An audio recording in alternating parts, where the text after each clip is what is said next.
couleur café, que j'aime ta couleur café. Mais pas les sneakers par contre. Non. Savez-vous, Mohamed, que le mois de mars, c'est le mois du breton?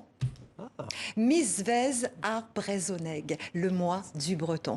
Il s'agit d'une opération de promotion de la langue bretonne qui est organisée par les associations, les autorités locales et régionales et qui se fait autour de balades sur le littoral, de soirées contes en breton, d'ateliers cuisine. Il y aura même une conférence du grand druide de Bretagne que l'on voit ici en action.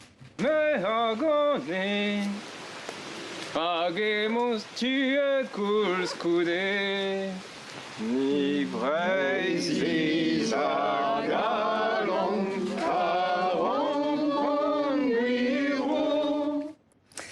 Ah, la Bretagne, ses mystères, ses légendes, Merlin l'enchanteur, sa forêt de brocéliande, ses falaises escarpées, les chevaliers de la table ronde. Saviez-vous, Mohamed, que le breton a exercé une influence méconnue sur notre langue française?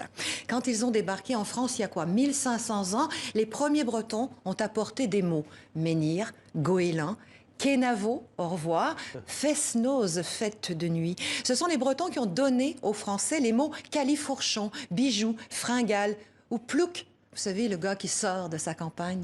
Le plouc pour les Français, c'était le breton. Pourquoi plouc? À cause des noms des paroisses et des villages. Beaucoup commençaient par plou, plougastel, plougasnou, plouzoche. La langue bretonne nous a aussi donné baragouiné. Baragouiné. Vous connaissez baragouiné? Non, mais il y a un rapport avec la cuisine. Vous cuisine. connaissez pas baragouiner? Mais qu'est-ce que vous baragouinez? Je pas... comprends rien.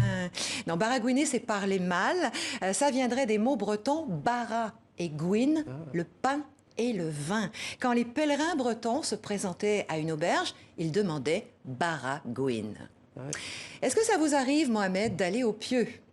Ah, au lit, ouais. Tous les soirs. Tous les soirs. Aller au pieu, c'est pas du breton, mais ça vient de Bretagne, de l'arsenal de Brest, précisément. Pendant leur pause, les ouvriers qui aimaient faire la sieste tendaient une toile entre deux pieux. Ils allaient au pieu. Malheureusement, comme pour les ours polaires, la langue bretonne est une espèce en danger. Il reste actuellement 207 000 locuteurs du breton en France, les bretonnants.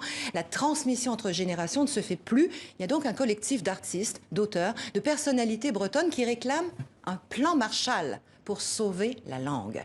Mais comme on le sait, c'est la crise économique en ce moment, alors va falloir parler fort, chanter fort, danser pourquoi pas, pour que le breton survive à la crise. Allez, Kenavo. Kenavo, vive la langue bretonne. Merci Linda.